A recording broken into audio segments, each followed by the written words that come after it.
Hello, everybody, and welcome to the Absolute Football Podcast, Absolutely Non-League, the show dedicated to everything from the National League North, National League South, and this podcast, as we can all see, is in collaboration. I can't get my words out. Start again. Is in collaboration with NL Full Time. I mean, it's been a week, and I've already messed up my introduction. But I'm going to go to someone first because I feel like we've not seen them in a while. He's been very, very busy. But one half of NL Full Time tonight. Christian, how are you? How have you been? Yeah, not too bad, thanks. Been busy on a pretty exciting project, football related, and details to come. But it is another book for me, which is really great. And sorry, it's been Mondays, but I've enjoyed watching and pleased to be back. And we've doubled up from NL Full Time tonight. I know, I love it. I'm loving it. And of course, the other half of NL Full Time tonight. Rob, how are you? Really good. Thank you, Shah. Good to see you all. Great that we've got 6 of us on and 2 from NL Full Time. We've done well tonight. I'm loving it. And of course, Lee, Jen, and Morgan, I do love you guys as well. I feel like I've just completely ditched you all for Christian because Christian's here tonight. But I do love you all as well. So Lee, how are you and how's your week been so far? Yes. I mean, it's only Monday, but it's only Monday. It's not been too bad. Still off work at the moment. I've got a nice rest of the month off. Then I'm back to work. Apart from that, football wise. Yeah, we'll talk about that. But yeah, apart from that, I'm amazing. Love it. Jen, I mean, I bet you're very, very happy after the weekend. No, I was rather have just won 3-0 and that's not Ash. That's not the way Ash works, unfortunately. But yeah, it's been a stressful weekend of sports and I need a couple of days to chill out before we head to Truro on Friday, which should be fun. But yeah, I'm doing all right. How are you doing? Yeah, I'm really, really good. Thank you. Really, really good. I feel like I'm going to get a lot of angry Southend fans coming at me tonight. So I'm wearing my armour. I've got my shield on. Last but not least, Morgan, how are you? And how's your weekend? I mean, you've had some exciting projects you've been working on, haven't you? No, I'm really good, thanks, Shah. Been busy. I write for York Press doing previews. So I did one for Friday for Saturday's game. I've done one today, and on Saturday I had the really exciting thing of doing the DAZN and hospital radio for the Solihull game. We unfortunately lost, but it's a really cool experience to be on DAZN and doing the commentary for that. Oh, I love that. And of course, we're not the only people here. We've got a lot of chat tonight. We've got Spenny fan Chris. Good evening, all. So much to go through today with the football, management, merry-go-round, and postponement / abandon games. Yes, we do. That's why I'm saving National League till last. We've got our ladies, good evening, all. We've got Danny as well. Hi, Danny. Hope you're okay.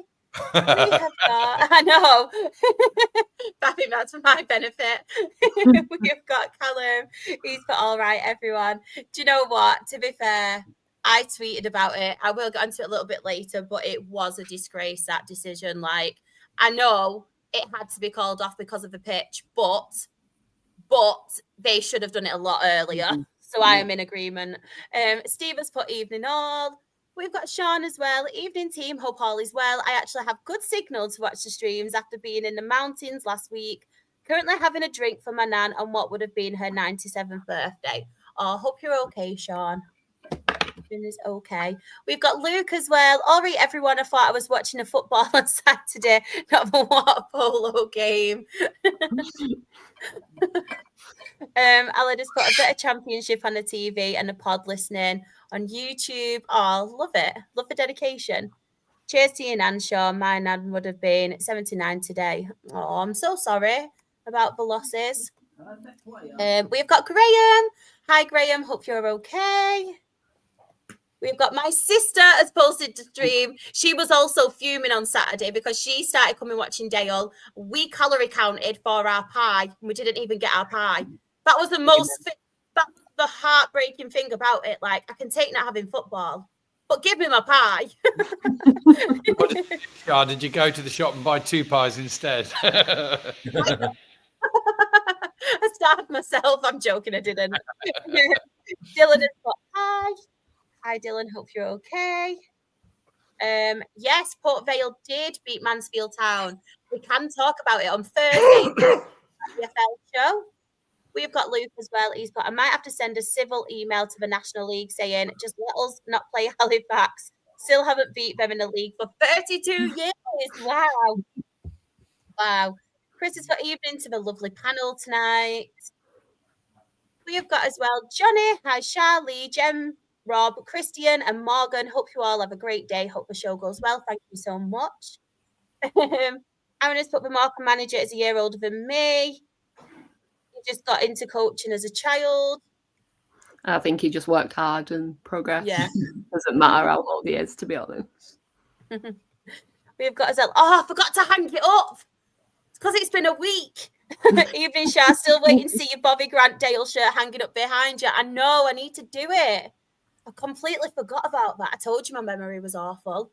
Drita, evening all. Hope everyone is well. Thank you so much for joining us, Drita. Yes, I did say National League last, Luke. Don't you worry. I took it for the team. I knew you'd want me to do that one. We've got Jebbo, a Truro in massive trouble, or do you guys think they'll stay up? I'm thinking we will get onto that a little bit later when we're on to the National League. I will highlight that question.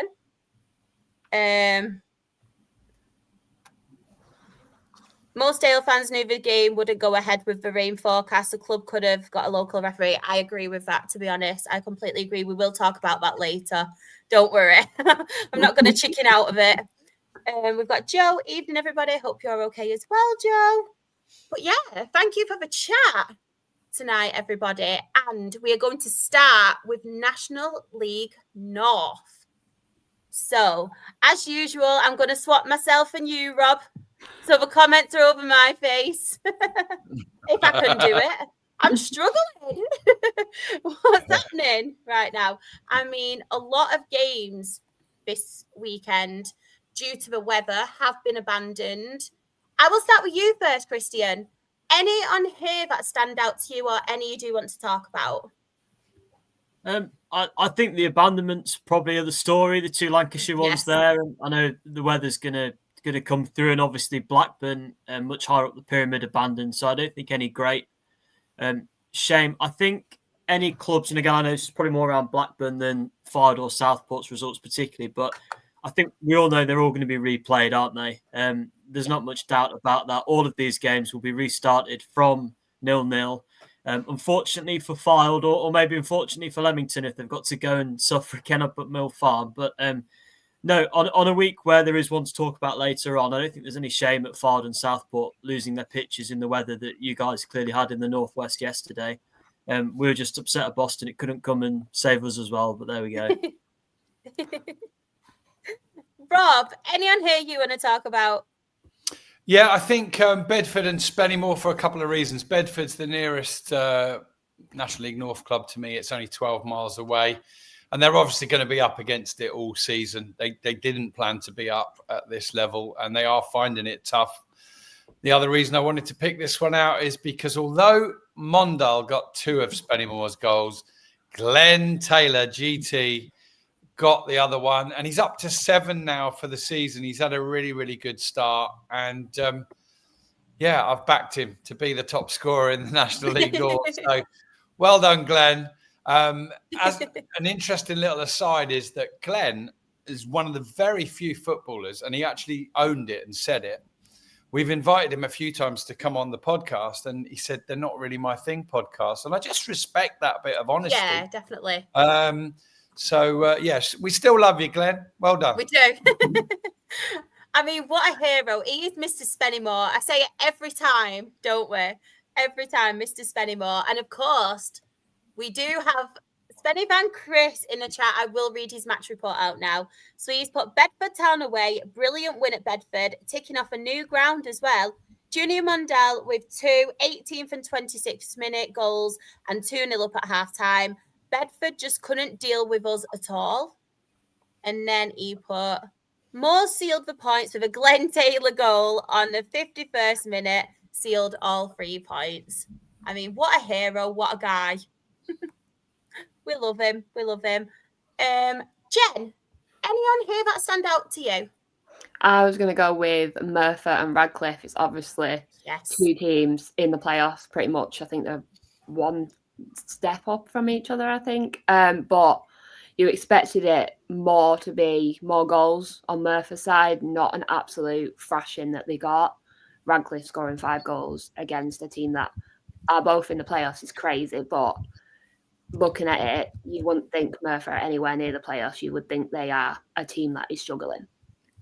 Rio Clegg as well scored a hat-trick, didn't he, in 7 minutes? 7 minutes, so very good, obviously, for him. And then it was Sargent and Jordan Hume who got the other 2. Lee, any on here that stand out to you?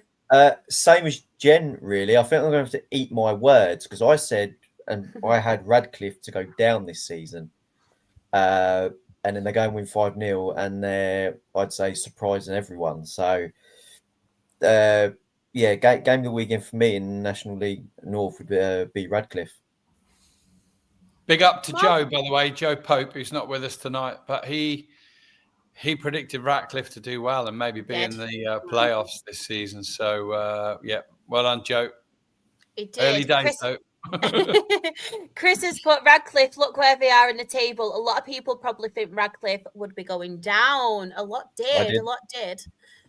Morgan, any on here you want to give a mention to or talk about? Chorley Macclesfield. Obviously, Macclesfield came up and we know their profiles. Obviously, they lost Savage and he took 3 players to Forest Green.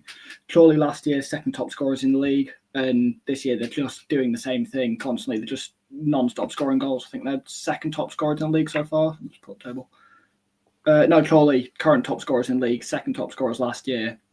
For a team that's made the playoffs in the last 2 to now this year kind of just keep that going, there's a bit of, you think, are they going to get playoff hangover? I know Chester are struggling this year, but Chorley just keep scoring goals. They're not winning games 1-0. They're hitting 3 against teams, and they look like a team that are going to knock on the door and eventually get back to the National League.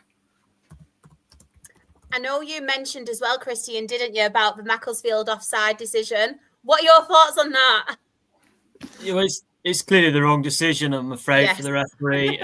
Macclesfield feel hard done by, and it was at 1-0 to Chorley in the first half. For those that didn't see, the ball was clearly played by a Chorley defender back towards his goalkeeper. Danny Elliott, who scores goals for fun every time he's at step 2, he intercepted, popped it home, and then the referee gave offside as though a Macclesfield player had played it through. It looks right under his nose. It's fairly inexcusable, that one, and there was a long time to go in the game, but a bit of momentum for Macclesfield might have made a difference. They did equalise in the end and then go behind twice more, but therefore hard done by, and that might be a result at the end of the season that decides where teams finish in the playoffs as well, because both of those have started really well. I think probably a mention for Scarborough as well, another home win for them. There's definitely an NL full-time podcast with me saying Scarborough have had to leave the town and they'll struggle at home. That's a full 15 points from their first 5 at Bridlington. And that's what's got them second in the table, which is very much against my prediction. So congratulations to them. 1-0 at home. Can't ask for much more. I said exactly the same. They were one of my favourites to go down.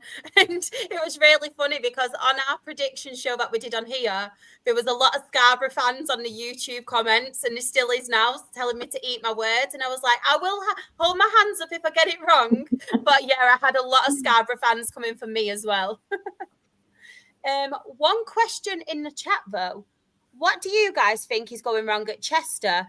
Playoff finalists last season to 17th in the league at the moment. I don't know who wants to answer this question.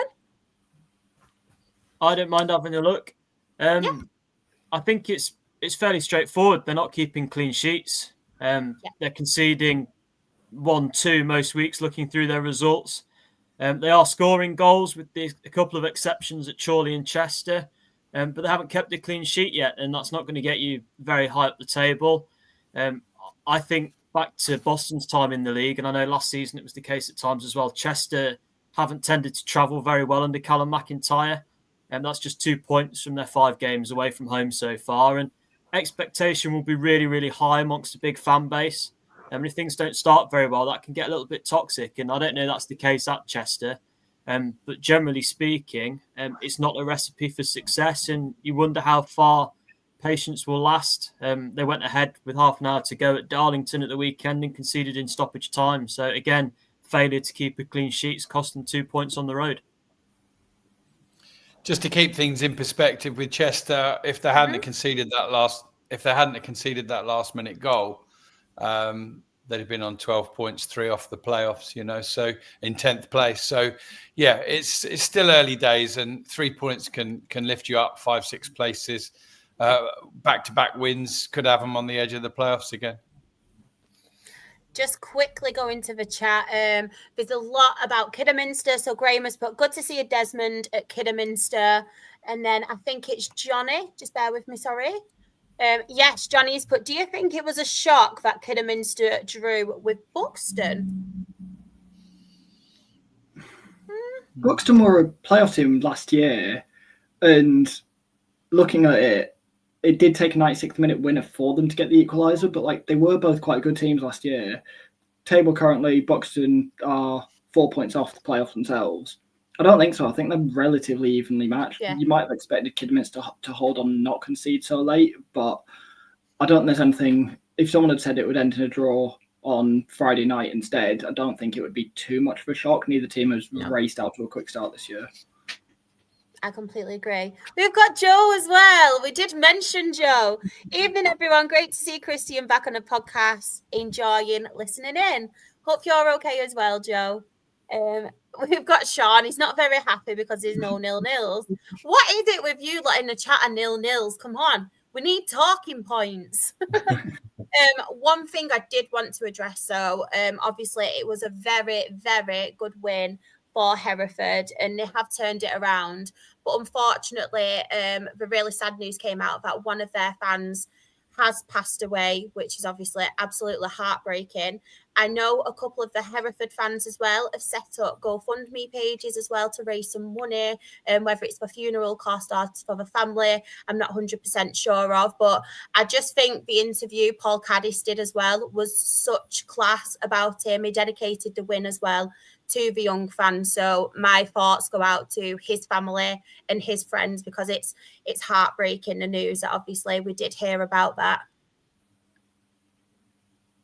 Just looking as well, Matt has put in the chat, hoping that Marines draw against Kings Lynn has stopped the rot after losing their last 3. Still feel it's going to be a tough season for Bobby's boys. I know, I'm fuming. You know my love for Bobby Grant from when he was at Rochdale. But yeah, hopefully we will turn it around. And I promise I will get my shirt up soon. You just have to remind me. You just have to remind me. Just a note. Go on, sorry, Rob. Just a quick note about Kings Lynn, really. That's the third time this season they've been winning 1-0 and conceded relatively late on.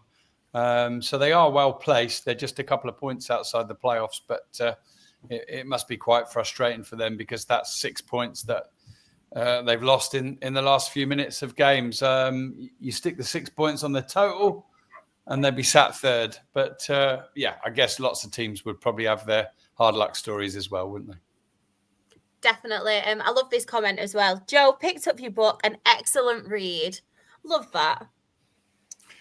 And he was on TalkSport last week talking about it. Oh, I love that. Do you know what? I love seeing other people do well in the football community. It's really refreshing, isn't it, to see? I love it when other people get opportunities and stuff. It's proper wholesome. It melts my heart. Just thought I'd share it with you. We've got a Smith as well. Heart, everyone. I do have a heart. I promise I do. Smith has put a non-league show. Big up to all of you shining the light. Thank you so much for coming in and joining us. We appreciate your kind words. We've got everyone. We've got Chris. I love it. Thank you so much, Smith, for coming in. We do really, really appreciate it. Does anybody else have anything to mention on these results from National League North? Just the abandonment. We should probably touch on the abandonments because they were, I think, were they both weather related this time? Yeah. I still think National League, we need a bit more clarity on abandonments. If it's because of the weather, if a certain amount of minutes has elapsed, can the results stand or not? It used to be that way. It isn't anymore. I don't know. What do other people feel? I know when there's individual circumstances involved, sometimes it needs to be looked at on its own merits. But should there not be a guideline in place? I mean, realistically, if Fylde and Leamington has to be replayed when it was 4-0 to Fylde with just over an hour gone, it seems ridiculous, doesn't it? I think we know where the National League stand because they'll both be replayed. I think that's where their line is. I'm sure it's a debate that's been had and doesn't need reopening, but I was surprised in a way that they were happy for Scunthorpe to take that Wealdstone game without it being replayed because there have been so many incidents over the years. I can think of one with Boston. We went to Darlington on a Tuesday night in COVID. There was a player injury with 10 seconds left of the game at 2-0, and that game was replayed. I think that threshold for games being left as they are and awarded is so high. There's no way that either of these results are going to stand. They'll both be replayed, and they're both fairly hefty journeys in midweek for Leamington and Peterborough Sports. And I would agree, and I'm sure Leamington would. They were never going to get anything out of that game either. No, I completely agree as well. With that, Peterborough Sports as well. Obviously, they're struggling, aren't they, at the moment? Peterborough Sports. I think, are they still at bottom of the league? Let me check. They are. They are. Yes. Fylde, you must feel a little bit. You've done all this hard work for an hour. You've scored 4. You've done all your prep. You've done everything you can, and then you've got to go and do it all over again. Leamington, I don't know what that does to their morale because you're getting beat 4-0. You're not exactly in a good mood to then have to go all the way back up to Fylde again on a Tuesday night at some point. Morale must be in a weird place. I don't know what Fylde's are going to be because they must feel almost a sense of hangover. It's like, cool, we've got to go do this all over again, bit of Groundhog Day. Leamington, they might be really downbeat. Fylde you'd expect them to win because of their quality, but it might only be 1-0. And if goal difference comes down to it for second, third, maybe even winning the league at the end of the year, this could really hurt them. We don't know what's going to happen. They might hit 5 this time. It might be even better. But having to replay it after a 4-0 and what it does mentally to both teams could be a little bit weird by the end of the year. And I completely agree, Morgan. Completely agree. Just really quickly in the chat as well, we have Matt. He has put, how does the panel think Macclesfield would have got on if Robbie Savage had stayed? They don't seem to be finding it easy this season. Well, I would have preferred him to have stayed. Then he wouldn't have been at Forest Green, and he wouldn't have been doing so well. I think they've started all right, haven't they? Yes. 2 or 3 points outside the playoffs. I don't know if we can. Well, I think more the point than Robbie Savage has left. 3 of their best players went to Forest Green as well. Yeah. So I would imagine that's hit them every bit as much as Robbie moving on. He is a really charismatic guy, isn't he? And his enthusiasm has no bounds at all. We'll probably talk about him and Forest Green some more in due course. Yeah. But that's a big blow. And I think having lost the 3 players and Robbie Savage, to have started in a new division at a higher level as solidly as they have is good for Macclesfield. I think it is a natural glass ceiling for some of the Phoenix clubs as well. We've seen it before, again, thinking of personal experience, teams that Boston have been up against, and more recently, a lot of the clubs that have had to reform, or in the case of, for example, Darlington, got thrown out 2 or 3 divisions, they do tend to get stuck there. Boston were demoted 2 leagues, spent 14 trying to get out of this division. You look down the league at the minute, Telford are a Phoenix club that have been higher, Hereford, Chester, Scarborough Athletic as well. So I think it is just a natural spot some of these teams get stuck. We saw FC United with all that momentum. They came all the way up through the divisions. They got stuck in the north and then they've left it the wrong way. Chester are the only example I can ever think of a team like that coming into the league and sort of going straight through it that first time when they won it with 100 points. And even they've found it difficult to get out a second time. So I think Macclesfield will probably feel as though they wanted to be higher, but I think even if they finish the season 7th, 8th, 9th, maybe just miss out, it would be a really good stepping stone for them because it's not an easy level, and the gaps get bigger the higher you go. Definitely. This with Chris, I think we mentioned it on last podcast, didn't we, Rob? There did used to be a ruling saying after 75 minutes, the result stands. It wasn't a myth. It wasn't a myth, I promise. That's right. I mean, I think it was before Charlotte was born, though, Chris. But oh, thanks. Probably not, but thanks for the compliment, Rob. I appreciate it. My new skincare regime must be doing really well. But of course, the National League North table. So top of the table, we do have South Shields on 23 points. Scarborough a second on 20 points. I did have Athletic in there, but because of the capital letters, it was all squashed. That's why I've just called them Scarborough at the moment. Chorley a third on 19 points. AFC Fylde are fourth on 19 points. Spennymoor Town are fifth on 17 points. Kidderminster a sixth on 16 points. And Radcliffe a seventh on 15 points. And then in the relegation zone, in 21st, we have Oxford City on 7 points, Southport at 22nd on 7 points, Bedford Town at 23rd on 6 points, and Peterborough Sports, they are bottom of the National League North on 4 points. Right. So now we have National League South. So I'm going to start with you first, Rob. Any on here that you do want to talk about? And I know Luke will be happy because we do have a 0-0 on here. Well, I won't pick the 0-0, that's for sure.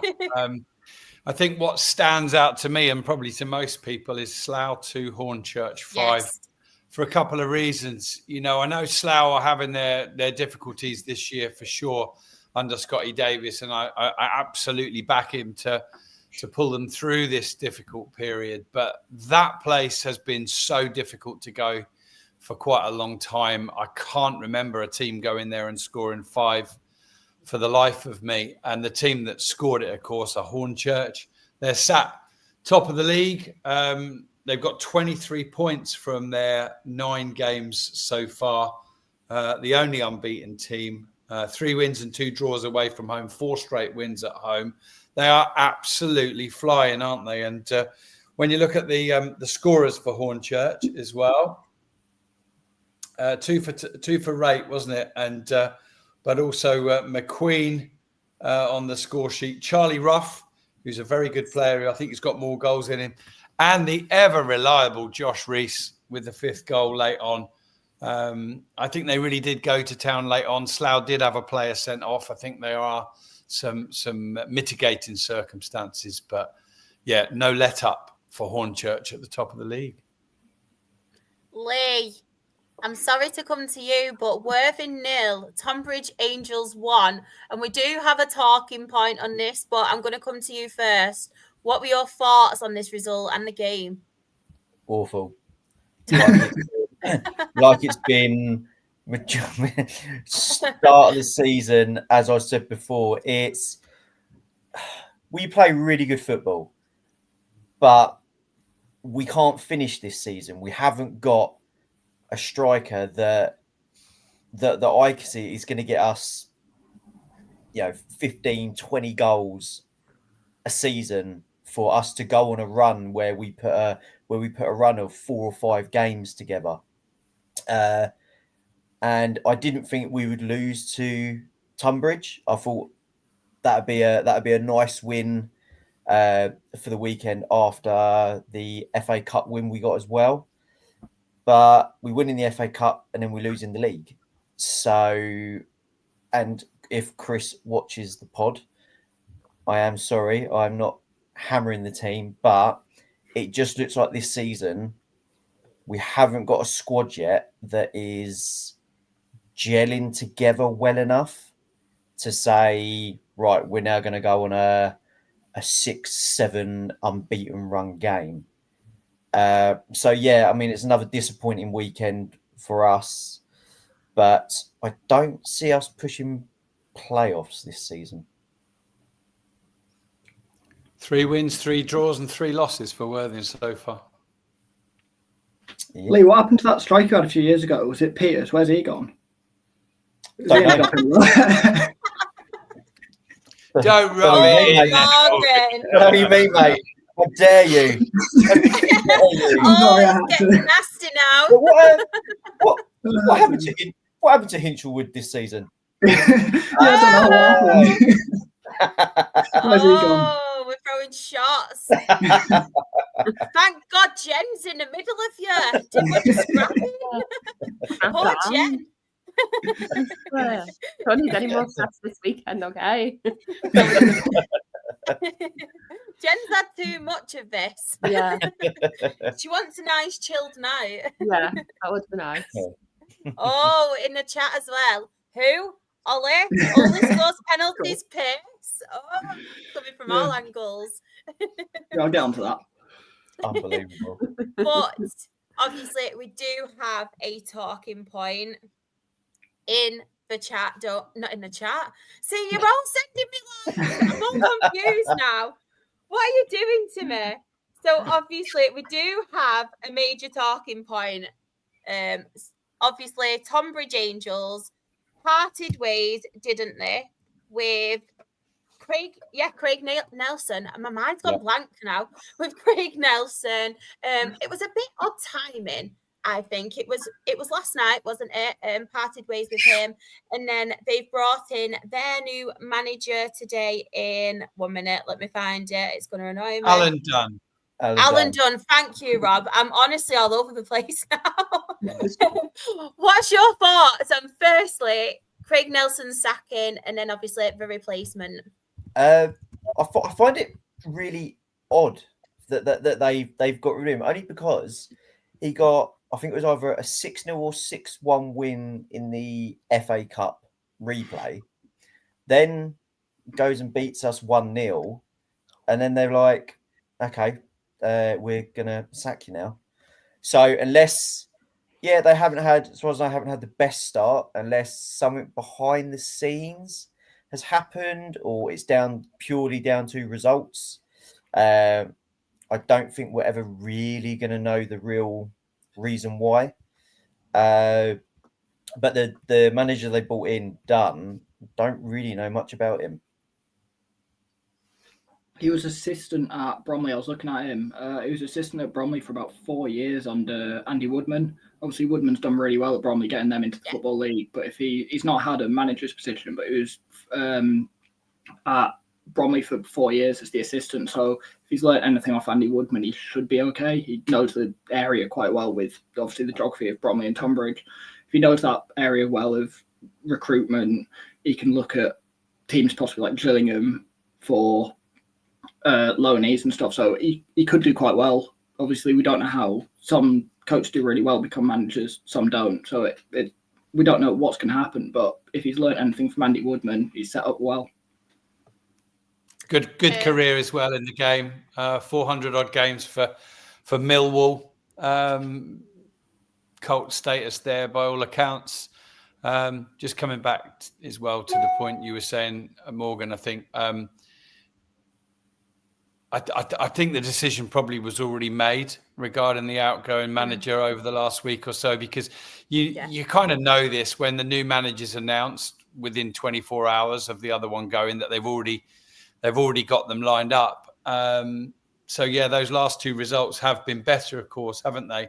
I remember an Aldershot manager getting sacked after a win and a draw as well. Something similar happened. I think that one was probably already in the offing. They have had 4 home games, Tonbridge, and haven't managed to win at home yet. That never goes down well, does it? Just in the chat, we do have Joe. He has put, real shame for Craig Nelson to lose his job. A really tough gig. Started poorly, but unbeaten in 4 and through in the FA Cup. Deserved longer. Appointment of Dunn has been in the works for a few weeks. Right, I'm just going to quickly go to the chat because we do have a lot of chat on National League South. So we do have Joe, who's really, really happy. He's put, woohoo, yellows. Obviously, Torquay United did beat Ebbsfleet 1-0. We do have a few comments on Ebbsfleet. I don't think they're everybody's favourite people, judging by the chat. So the Yorkshire drummer has put, all respect to Ebbsfleet. I really hope we stay down. What an awful place to go. And we have as well, Western didn't have a mayor on Saturday. They didn't. They beat, I can't speak tonight. I don't know what's wrong with me. It's used to, Liam Morgan. I feel like I've been separating my own kids. You can't put that on us. You've sent me west now. We have Graham. He's put tough times at the Gallagher. The Maid United derby won by Maidenhead. Maidstone haven't scored a goal in September. I do want to put it out there as well. Ben hasn't gone into hiding. He has gone on a lads weekend. So I just wanted to put that out there. He needed to refresh. But what's everybody's thoughts on Maidstone United at the minute? Obviously, getting beat by Maidenhead United. Do you have any thoughts on Maidstone?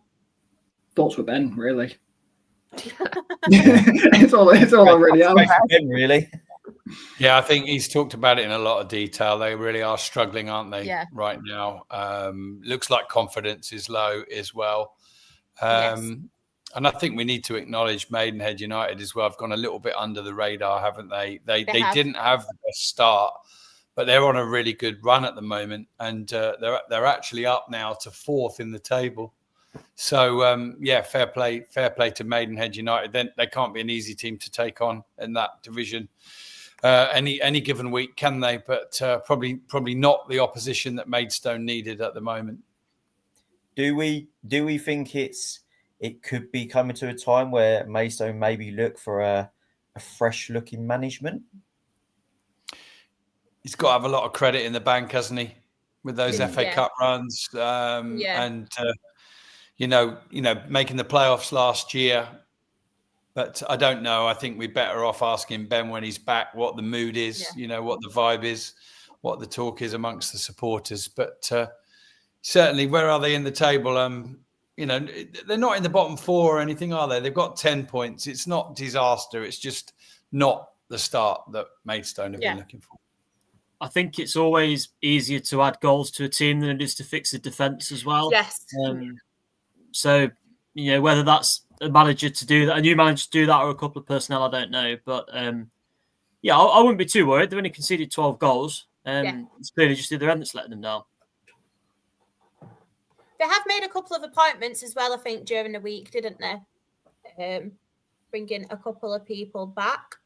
But Christine, I will come to you again, actually. Any standouts on here for you, or any you do want to give a mention to? Yeah, I think, actually, we said we probably wouldn't, but I was quite intrigued by the 0-0 Eastbourne Borough against Salisbury.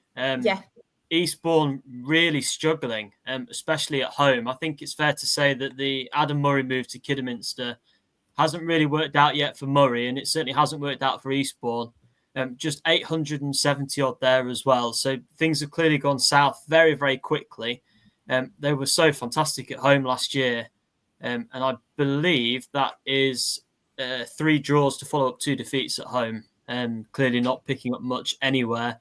Another team not scoring goals, just 4 in their 9. Salisbury 5. So maybe 0-0 was an obvious one. But I did think this weekend Eastbourne would probably get going.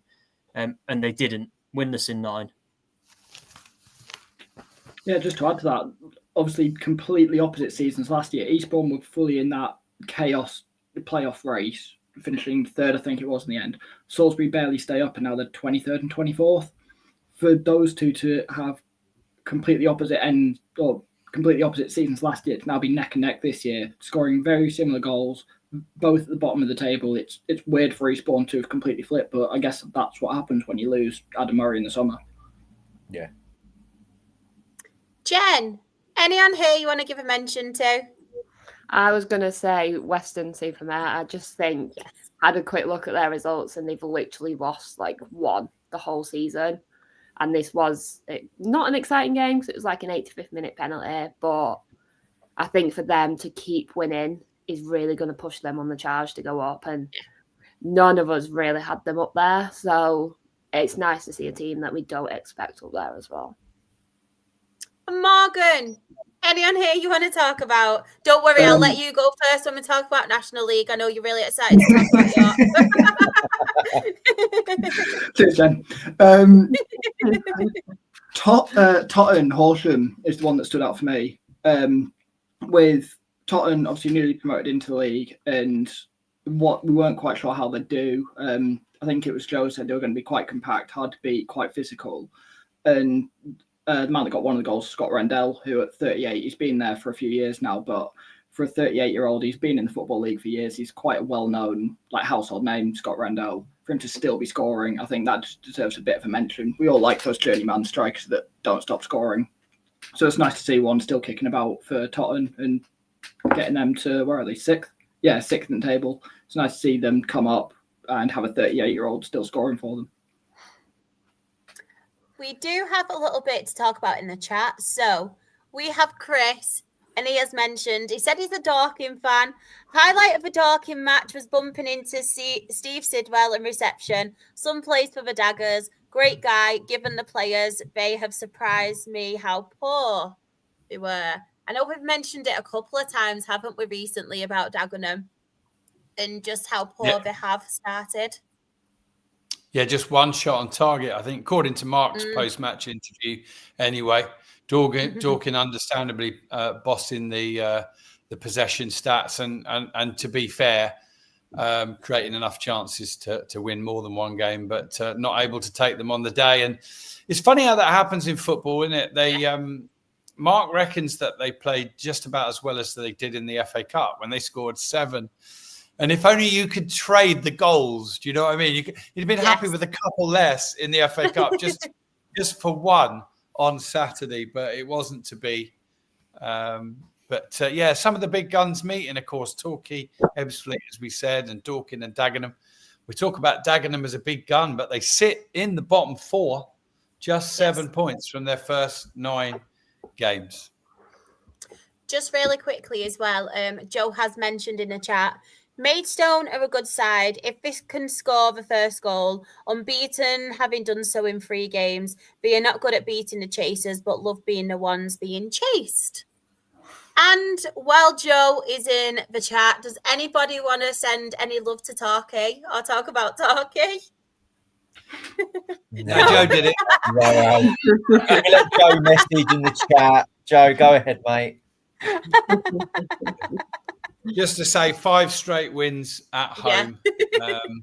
And I made a comment on our own podcast about another clean sheet, 1-0. And he pointed out quite rightly, this is impaled in my memory now. They did it so many times the back end of last season, but they hadn't actually done it. They hadn't kept a clean sheet at home this season until Saturday. That was their first. There you go, Joe. You've had your mention. Clean sheet, 3 points. Now let's move on. Right. We've got more fighting talk. What is up with everyone tonight? So we've got who are talking? You mean Yeovil Town rejects? Everyone's sassy tonight. Lucas, but I have one thing to mention about Torquay. It's too bloody far. Like I tell you what though, Truro's even further. Yes. Yes. Just really quickly now, I will go through the National League South table. So top of the table, we have Hornchurch on 23 points. Weston-super-Mare are second on 22 points. Torquay United are third on 17 points. Maidenhead United are fourth on 17 points. Hampton and Richmond are fifth on 16 points. AFC Totton are sixth on 16 points. And Hemel Hempstead, I'm getting good at this now, are seventh on 16 points. And then in the bottom, we have in 21st, Dagenham and Redbridge on 7 points. Chippenham Town are 22nd on 5 points. Salisbury are 23rd on 5 points. And Eastbourne Borough are bottom of the National League South on 4 points. Just really quickly as well, Joe has put a proper Torquay United of old, scored a goal and shut up shop. First clean sheet of the whole season. Nice for the ex-Yeovil boys to want to play for a big club. loving the sass tonight. The claws are out. We're The getting weather. relegated. I know. We're getting relegated. Might as well poke fun at them while we can. We've got Yorkshire drummer as well. Careful, Morgan. Pace hasn't got off the mark yet. Yeah, Morgan, read that. Remember that. And Graham. I pronounced my H's, though. That's good for me. And big clubs don't rot in the National League South, by the way. Oh. Whoa. Tell you what, I'm waiting now for the Southend fans to come at me because I feel like everyone's got a bit of edge about them tonight. But Morgan, I know you've been so excited to talk about your game. York City 0, Solihull Moors 1. Right, where do you want me to start, Shah? Wherever you like. Okay. I wrote a piece about this actually, put it on my Twitter. So if anyone wants to see it written down with a bit more thought to it, it's on my Twitter as well. We dominated possession for the entire game and then got hit on the counter attack in the 96th minute. We should have scored. Our best chance was within the first 3 minutes. It was a corner pulled back, and from a different angle, Felix whipped it in, and Mark Kitchen at the back post had a shot from about 3 yards out. Should have scored. Well, I say should have scored. The keeper made a ridiculous save, and I'm not sure how it stayed out. But other than that, I think we had 2 shots that tested the keeper. We had 16 shots, and the keeper made 3 saves. I think they had 7 blocked, 9 off target. It was. Solihull did the perfect performance for an away team, especially against a York City team. Last year we were known for possession. Stuart Maynard this year known for possession. We had the ball all game. I think we had 70%. We put in 59 crosses and I think 16 found someone. It was a really, really poor chance to create. Like, we just didn't create anything for the entire game. They were just happy to let us have the ball and either shoot, blocked, shoot, hit it over, crossed, easily headed out. Their back two were brilliant in Brad Nicholson and what was it? Alex Whitmore. Yeah, Whitmore. They were both excellent. I think I saw Laurie Walker got into the National League Team of the Week, or got into a Team of the Week. He didn't really deserve it. He didn't really have to do much, but the defence in front of him were brilliant. We just created nothing. I know some people are worried about Pierce. Last year, he started with 5 in his first 14 or something like that. He started really slowly. The year before, when he was at Worthing, started just as slowly. He starts slowly. Yeah, Joe, insane. It was 59. Pierce starts slowly. He's got 3 penalties. And I think part of it is teams know what to expect. I don't want to say teams didn't do their scouting last year, but when a striker steps up from National League South, he's 5'10". He's not the most physically gifted, but he's one of the most intelligent strikers I've seen. So a team didn't really know how to mark him, and he was just given a lot of space. On Saturday, he had no space. He'd either shoot and it'd be blocked. He would turn back and find a pass. He just didn't have the time to. He needs a yard, and that's all he needs. But he was given half a yard at most to get a shot away, and he was given no time. It'll click, and I fully trust Maynard to get this right. But Pierce starts slowly. Teams know what to expect, and you can't put a cross into him. What is worrying is we don't have a plan B. We're putting crosses in to Josh Stones, who a lot of people have their opinions on. He's not good in the air. He's quite tall. He's not physically gifted. Christian, you've got Linnell John Lewis now. We loved him for the 3 years he was there, and at the start of last year he was saving us. There was goals away at Southend, away at Woking. There was goals that a 35-year-old experienced striker was scoring to win us points that we're not having this year. I don't know if we need another signing or what, but something's not quite clicking up front. There we go. People have their opinions on Josh Stones. He's not the most liked, and I don't know whether it's right player, wrong club or what, but Pierce will figure it out, but it's whether we can get a plan B. We missed Ollie Banks. No, penalty merchant, fair enough. He only hit 31 last year, but it's just a weird one because there's been a lot of opinions about York. A lot of teams have something to say about us, and we've got one of the best strikers in the league. We've got a lot of talented players. It's not quite clicked. I think it will, but tomorrow's a test, and tomorrow's a big, big test. What about Jacob Wakeling for Solihull, Morgan? I've not seen him play yet, but He signed from Peterborough. He's really got them going, hasn't he? 5 goals now. Yes, no. I should probably give more credit to Solihull. They were brilliant, and him and Dan Creaney were just always a bit of a threat. You just knew something could happen on the break. And Wakeling hit 2 in their previous game. He was up to 4 goals in 3 games since signing from Peterborough, and he was just that threat off the left-hand side. And their goal was, we had the ball on the edge of the box, misplayed pass, and they just went, and he was throwing goal, and he finished it really calmly. He's going to be really, really good. He's only 24, 5 goals in his first 4 games. He might not be in the National League at the start of next year. It wouldn't shock me if someone in League 2 looked at him. I know it's early, but it wouldn't shock me with how quickly he started. If he just keeps this up, it wouldn't shock me if he's in League 2. Don't say that. We've got him tomorrow. Oh, yeah, keep him quiet. do a rain dance, Shah. Oh, I'm tempted now. I'll be going round with my hose pipe. I'll make sure I wear the armbands and the snorkels first. So I don't want to curse you, but if you play too much possession football, James Quinn did a brilliant job with the game plan, and he will have looked at these 2 games back to back and gone, well, we know what to do. We'll do the same thing back to back, and if he does what he did against us, then they've got a good chance tomorrow. We never beat Solihull as well. They're a bogey team of ours, so I'm not looking forward to it.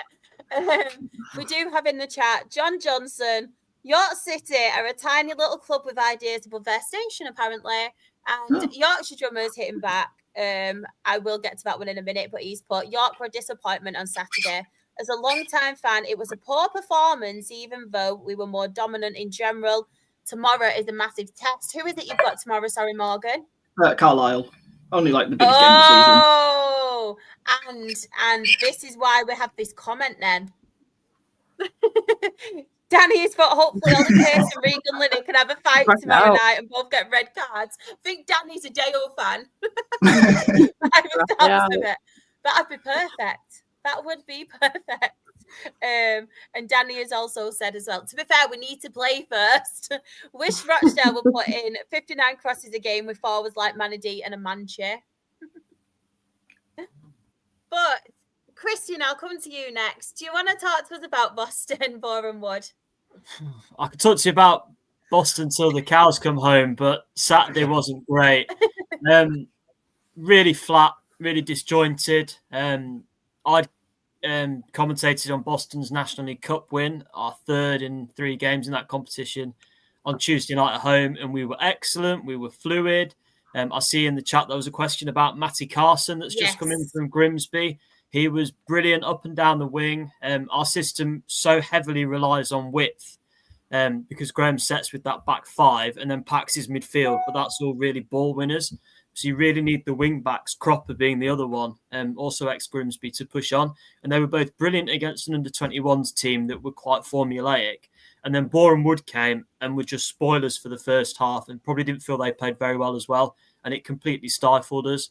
There was no width whatsoever. The wing backs were really struggling to make any inroads in the game. We had a box midfield that just wasn't landing on the ball. Boreham Wood looked a really strong outfit.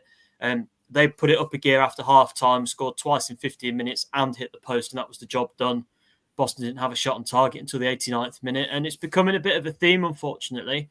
We haven't kept a clean sheet all season, which is something I chastised Chester for about half an hour ago. We've lost to 0. I think that's 4 times now in these opening 9 games, and it was just so flat. The manager took a long time to come out and speak to the media after the game.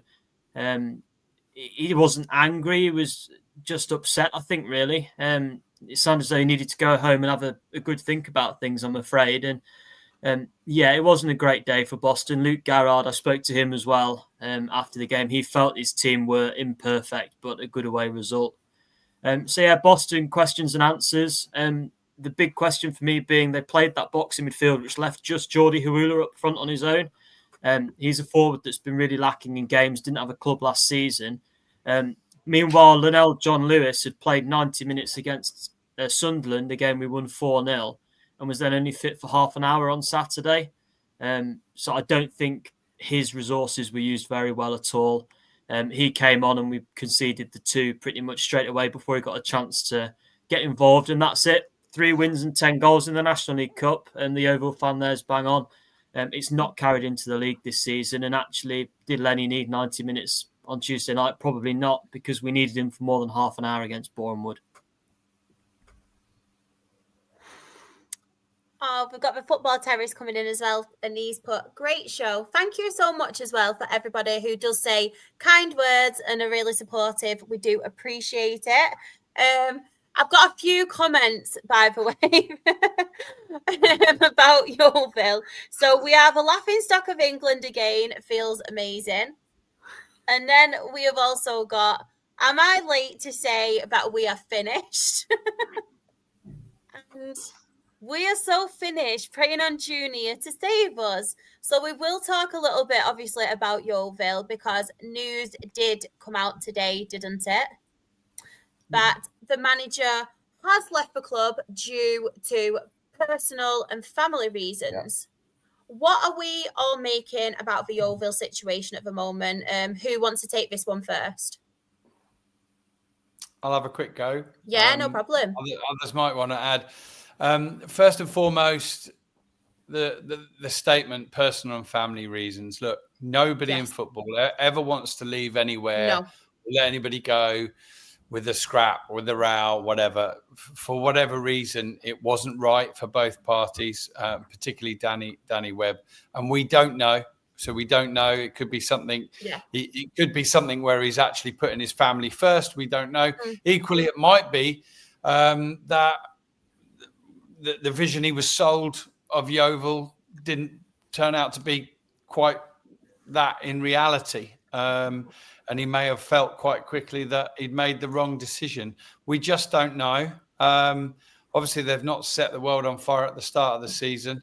But they do have Richard Dryden there, who's been in football for a long while. He knows what he's doing. He'd actually won the last game before Danny Webb took over. And I think, chaps, somebody will just back me up on this. I think he's been given it until the end of the season now. Yeah. Richard Dryden. So, ironically, on Wednesday evening, Richard Dryden will take Yeovil to Aldershot, which is the club he's just come from just a couple of months ago. So, I'll get a look at them up close and personal on Wednesday night. But, anybody else got any thoughts on Yeovil? I think it's slightly odd that with 36 games left, they've gone with an interim.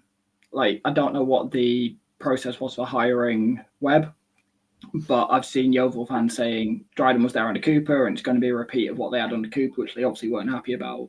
So I don't know if Dryden was just the number 2 in the hiring process, but to go from Danny Webb, who was quite well thought of at Chesterfield, to then, we're going with an interim who was the assistant under Cooper only a few weeks ago, seems a bit of an odd transition, but we'll see how it works out. I would love to know the Yeovil fans' thoughts in the chat as well, because he has put, I certainly have some thoughts on Yeovil. So please send them. Please send them. I know Joe has put in the chat as well. I still think Yeovil Town will be fine. A front 4 of Plant, Greenslade, Jarvis, and I can't even pronounce that name every time I say it. Thank you. My northern accent does not do it justice at all. Thank you, Rob. With a back 4 including 3 good centre-backs in Wannell, Williams and Ferguson is a good basis. Thank you, honestly. Sometimes I'm like, I'll let someone else take that one.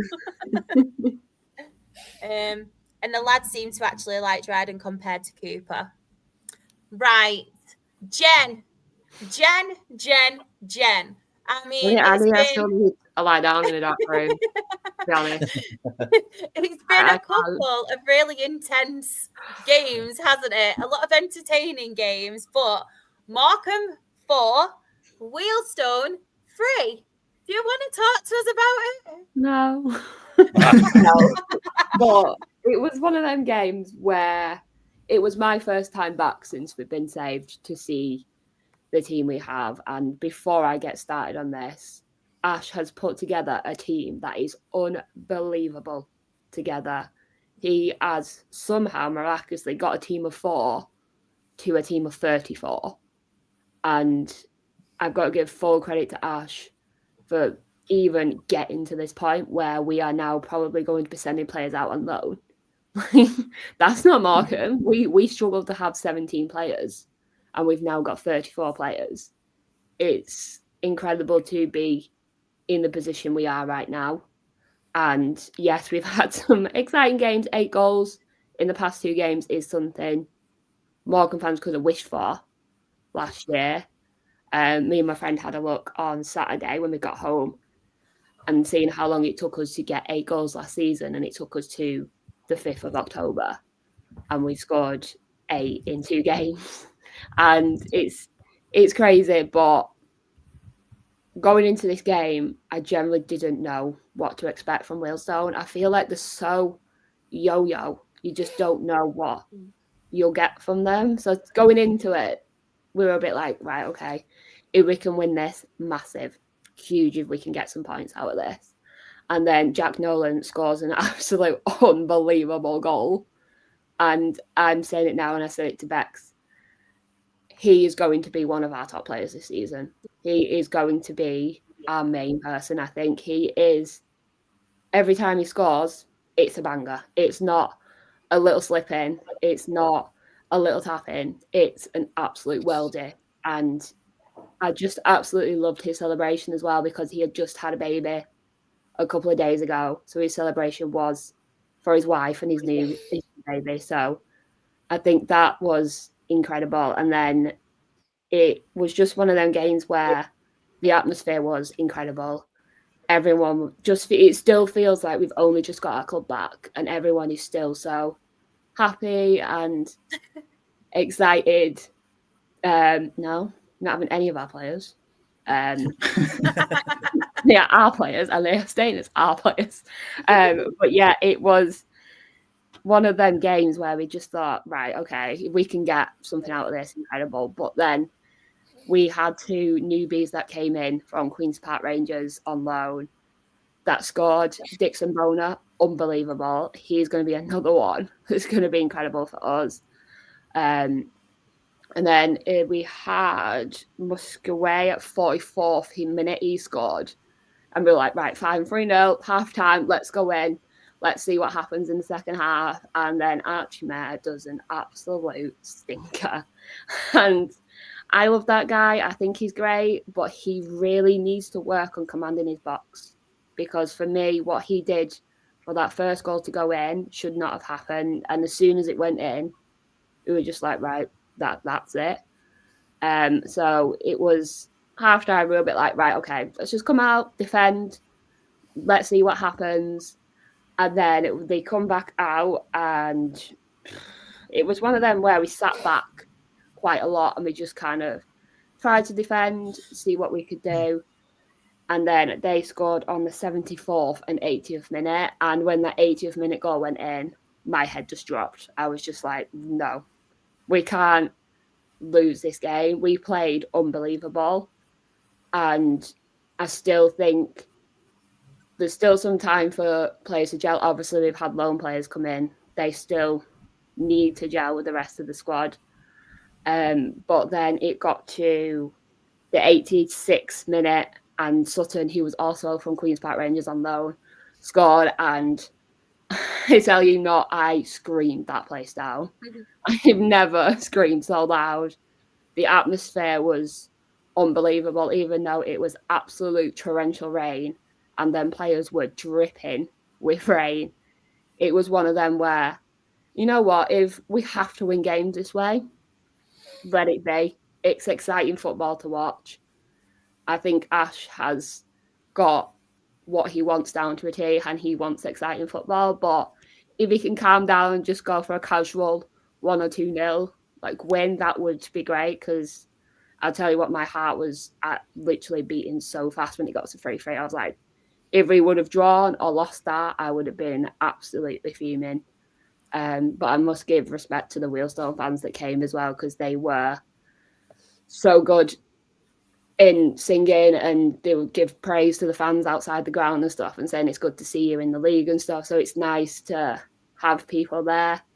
There was a nice little bit at the end as well where Ash got all the players in front of the main stand and took a team photo, which just shows the togetherness and what he wants from this club. And generally, I think once we get everything sorted and we play the games we need to play that have been suspended, I think we'll be okay this season. And then next year is where the work starts, and it's exciting. It's one of them where I'm absolutely loving the football that Ash is playing, and it's probably the most exciting football any Morecambe fan has seen in a very, very long time.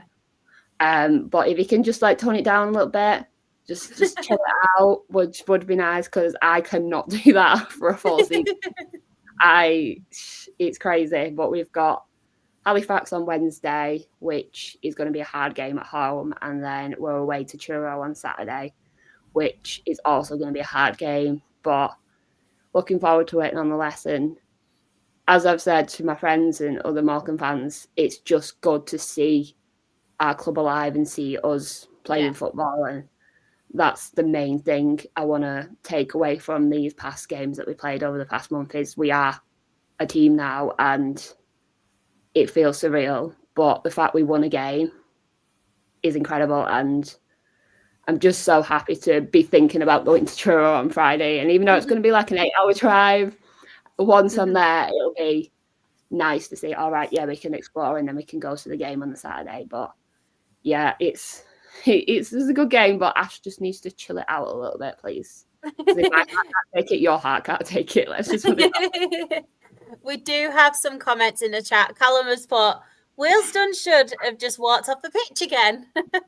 That's what he put. And then in the chat, we do have a lot of love for Morecambe. So Danny has put, I think Morecambe will survive comfortably. They look to be getting better week by week. I completely agree. And even, to be fair, the game before against Solihull, it was a fantastic game. And like I said, the stream went down at the Dale game. So I actually watched the Morecambe game. And wow, some of the goals there, I think it's just the defending, isn't it? That we just need to obviously work on. But obviously, it's a lot of new players, like you said. It's a lot of different style football now, fast-paced football. So you'll get there, Jen. You'll get there. I think with the Solihull game as well, we had our main defender out. Jan Songo was injured. He's our captain. He's our main guy. It was a defence that wasn't fully together for Solihull, but we managed to get a point on the road, and that was the main thing we could take from that. Joe has put as well, I'm really liking Morecambe's recruitment policy. Do you have some boots? Yes, perfect. Welcome to Morecambe. Joking aside, I love the attacking quality on show. Aaron's is a coup. Yeah, I think as well, we was going over it when we got back on Saturday, we was just scrolling through, and I think we've had like 8 different goal scorers in the games we played so far. And looking back last season, we didn't even have one. So to have that many, and then obviously signing a new player today who's a winger, we have quality there, and I generally think we will be fine. Just really quickly before I come to you, Rob, I'm just going to go to the chat. Luke has put his match report, and obviously Gateshead 1, FC Halifax Town 2.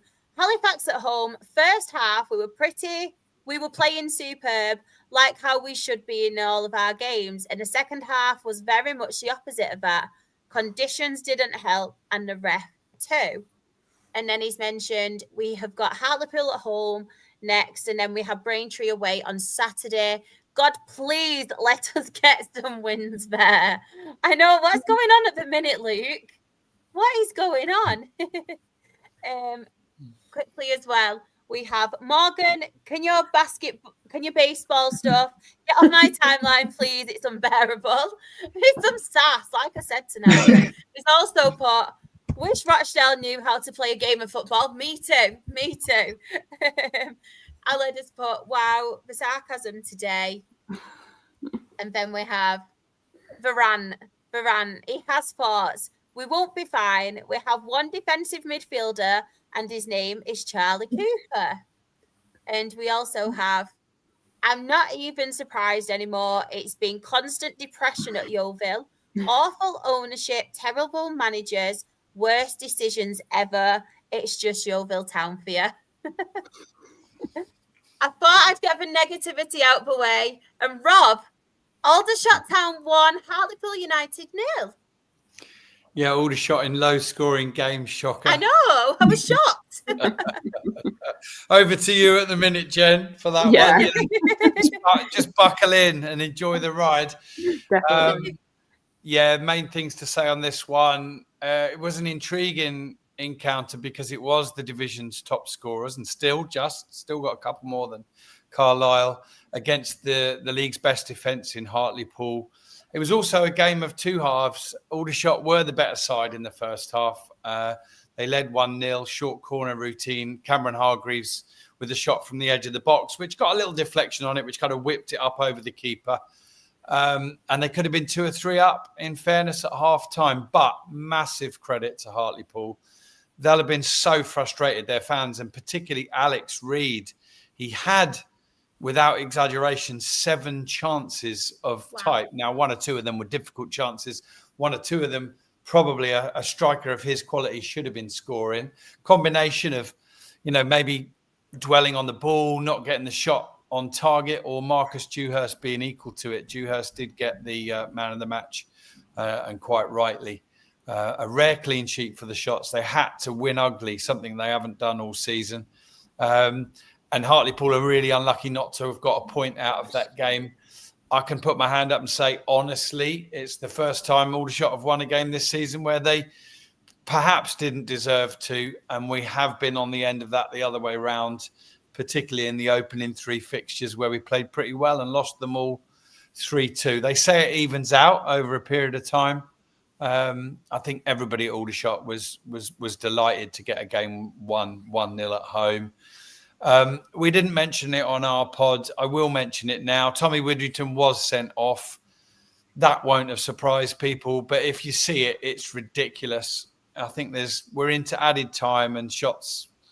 We're obviously looking to see the game out. A ball is fired in towards the crowd. It's above his head. He leaps up and sticks a hand up like this. And then he barely makes contact. But the referee comes over and decides that Tommy was trying to get it and push it further away or slow things down, delay the restart. And the punishment for delaying the restart for a manager is a red card, isn't it? So that's what he got. I hope he appeals it because it was frankly ridiculous. I mean, at least when Mark White got his red card, he proper booted the ball away, didn't he? Do you remember? Yeah.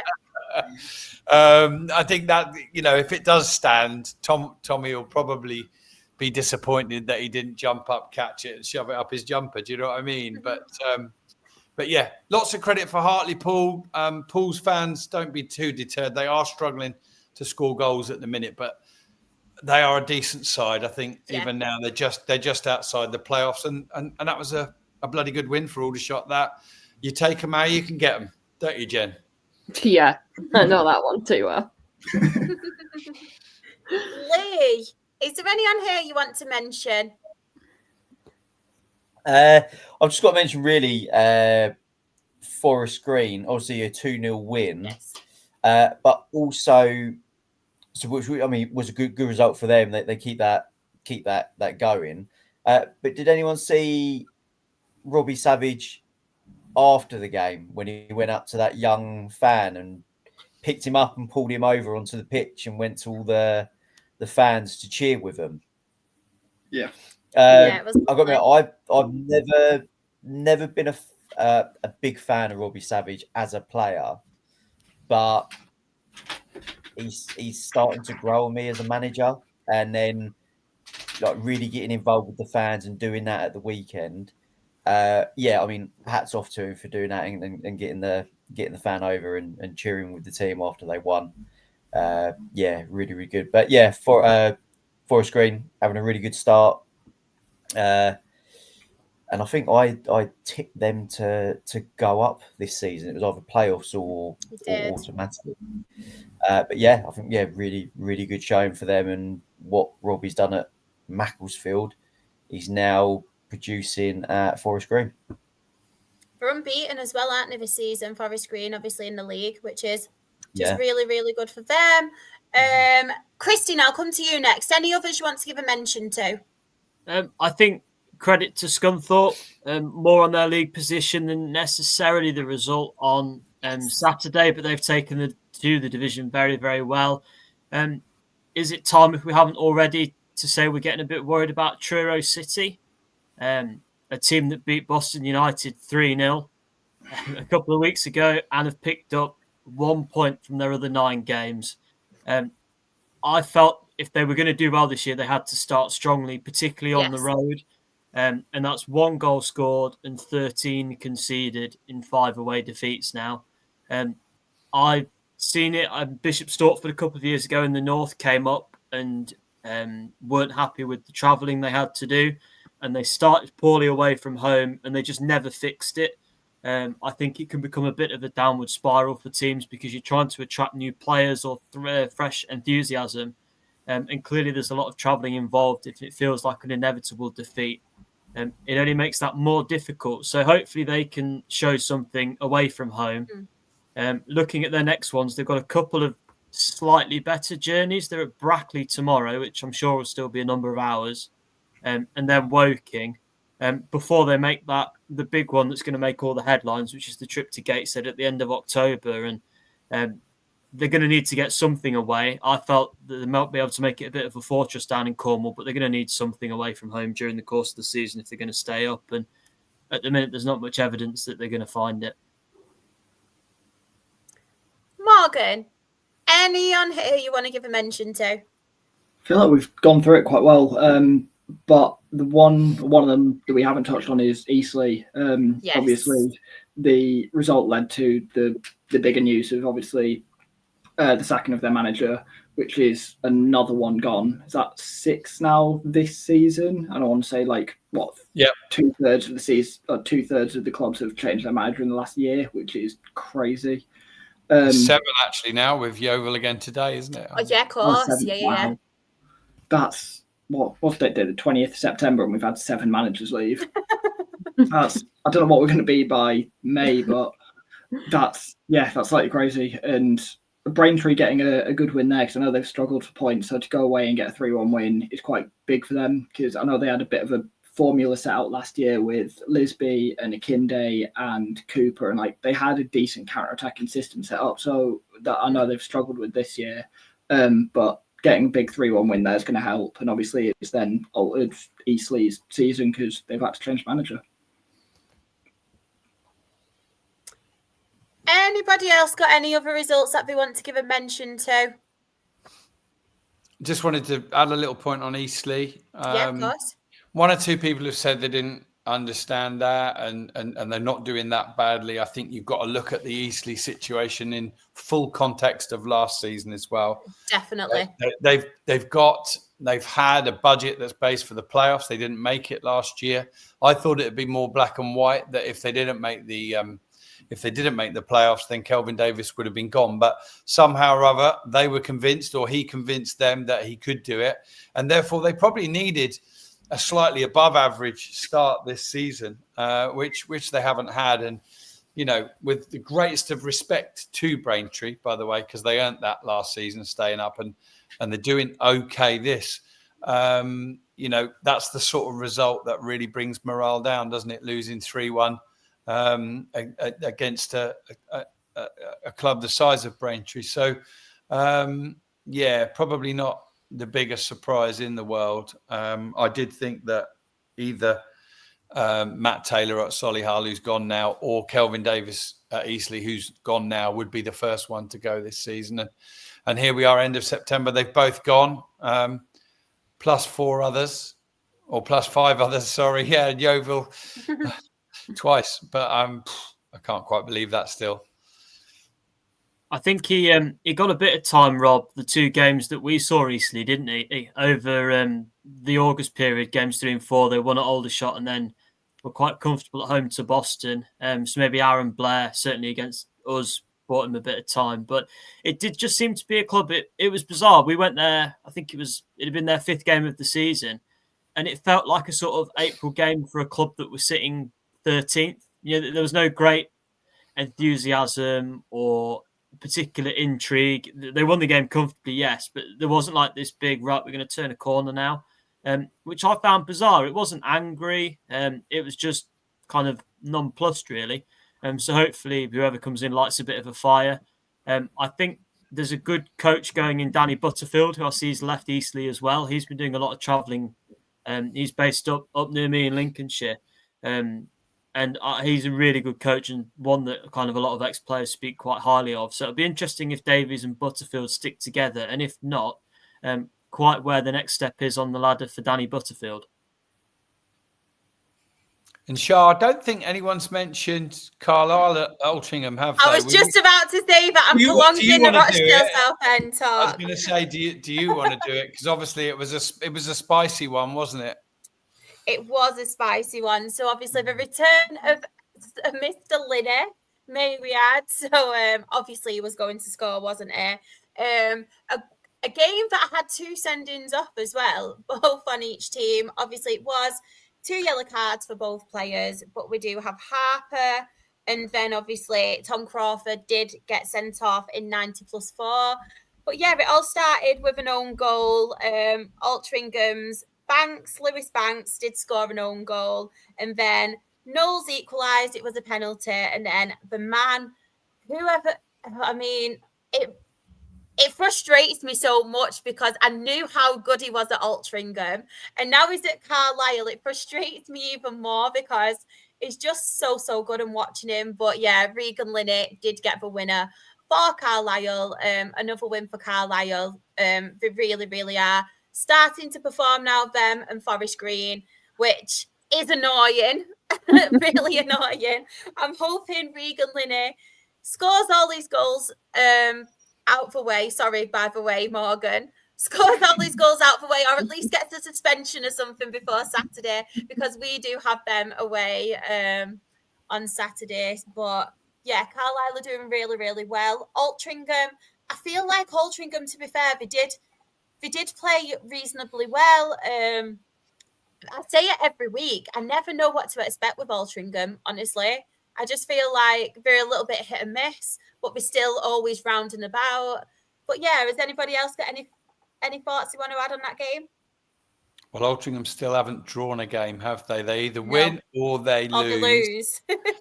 And Regan Linney, you know what he's going to do, but stopping it is another thing. And I know Aldershot were really disappointed when he got through and scored the goal that got them going for their win against us just over a week or so ago. He is hard to stop. He's a rare talent.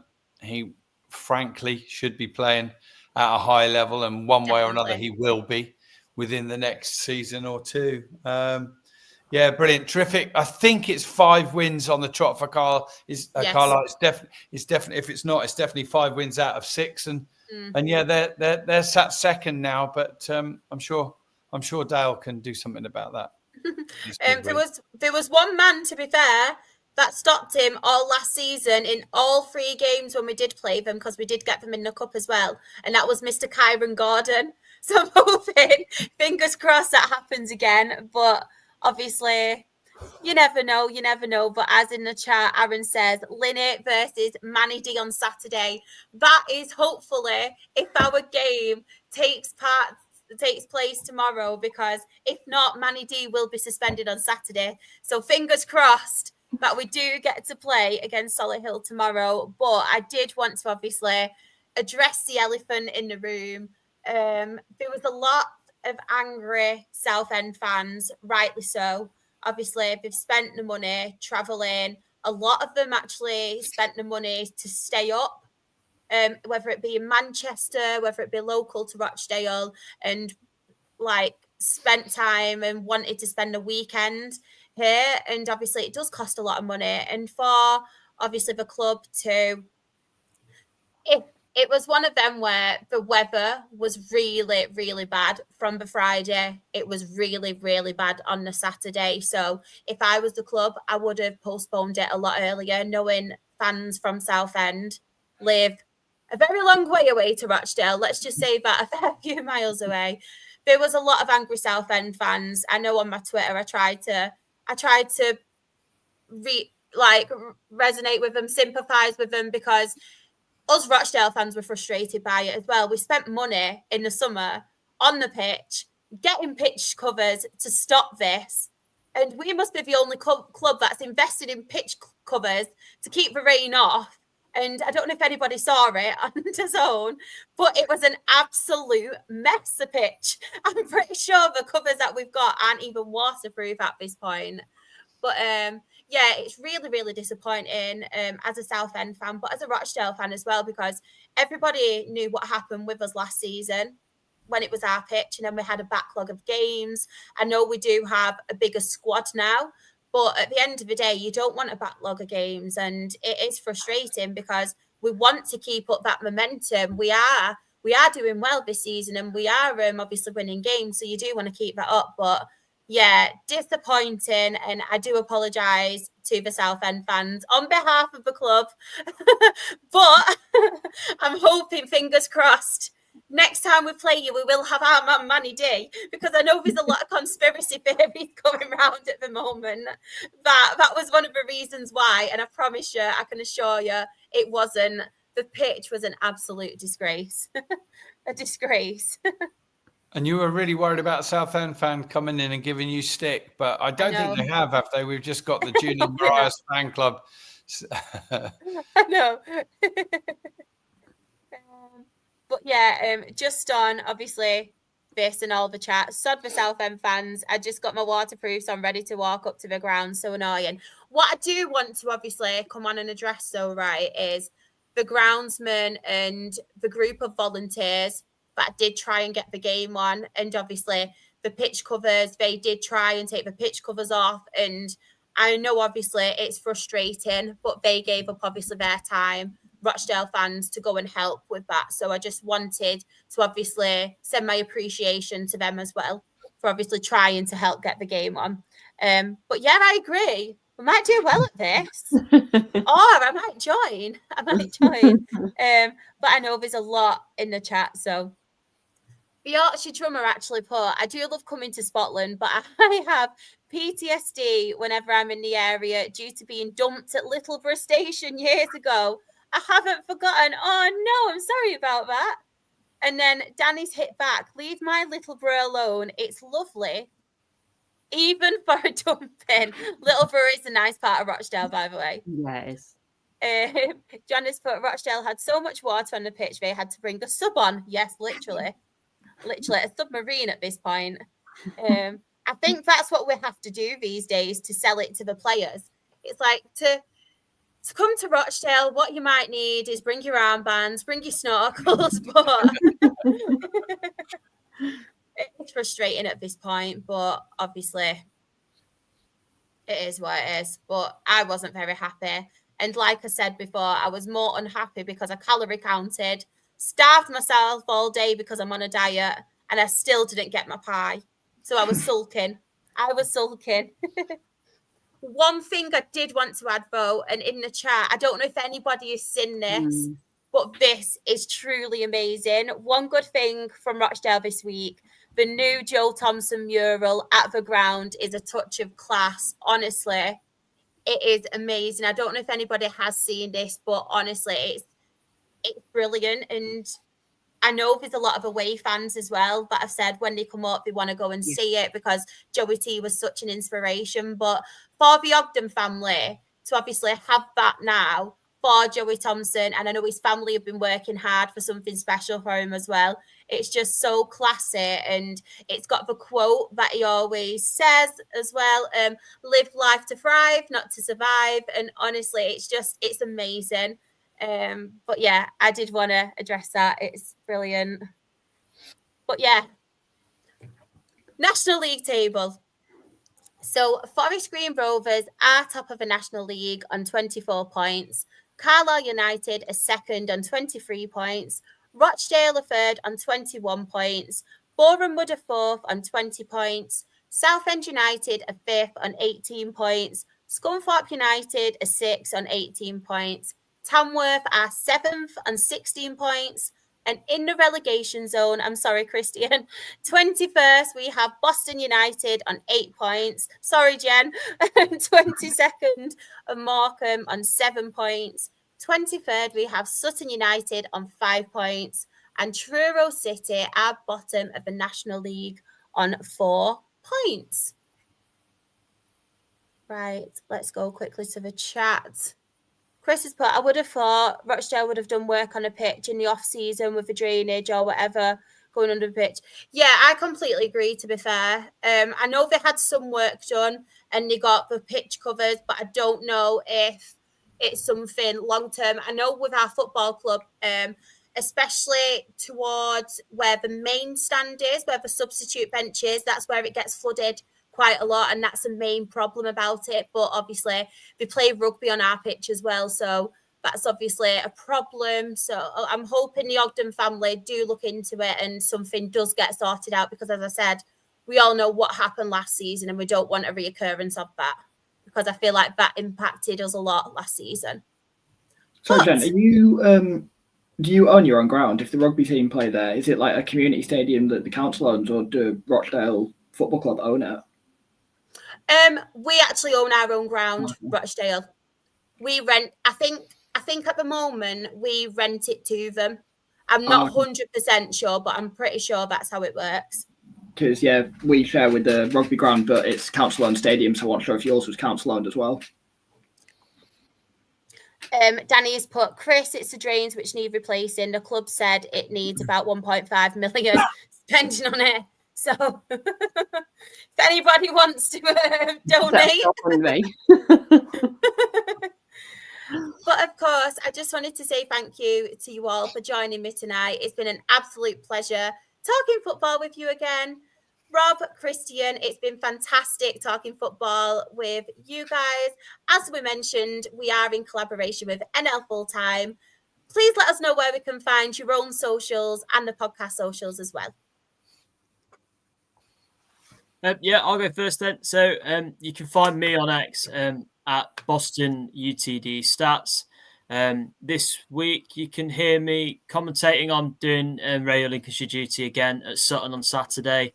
Or if you're a Braintree fan coming to the JCS, I'll be your man on the tannoy on Wednesday night. So hopefully keep the voice in check. And yeah, great to be back, and great to fly the NL full-time flag with Rob, who I'm sure will run through where you can find us more regularly on there.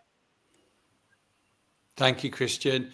Yeah, at NL Fulltime on X or Twitter, if you call it that. Our own podcast this weekend is out a little later than usual. It came out this afternoon, and you can hear from Regan Linney and from Mark Hughes, also from Carell Redding of Altrincham, and Paul Watton, the Torquay manager, briefly as well on that. And myself, I'm at RobShot66, the Junior Mariah's fan club, who probably has won the record for the most messages put in the chat ever in a podcast.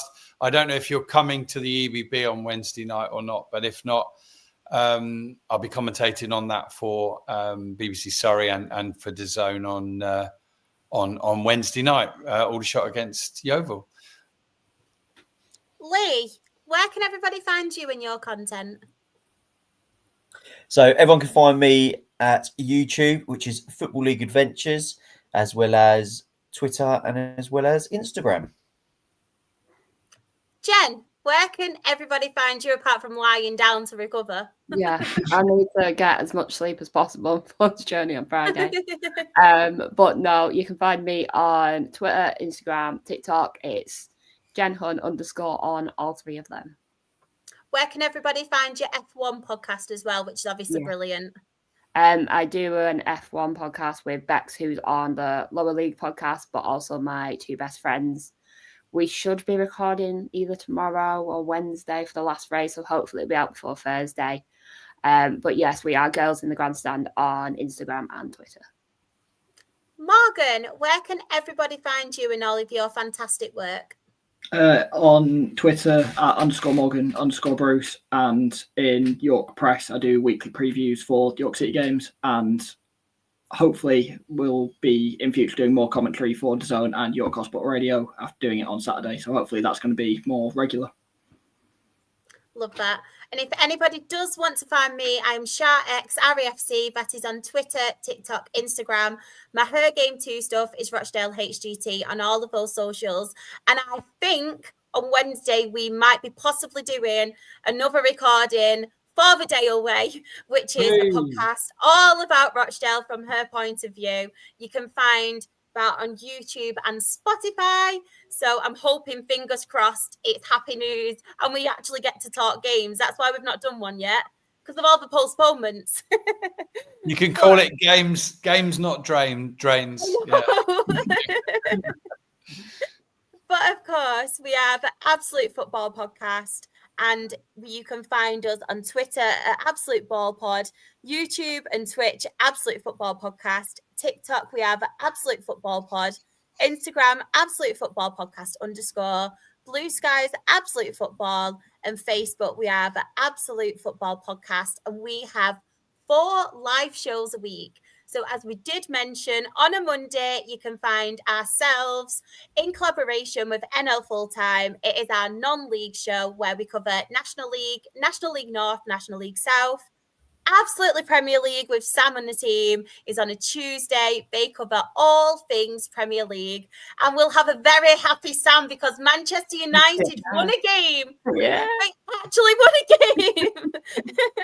So he's very, very happy, bless him. So please go in there and support Sam and the rest of the Premier League team.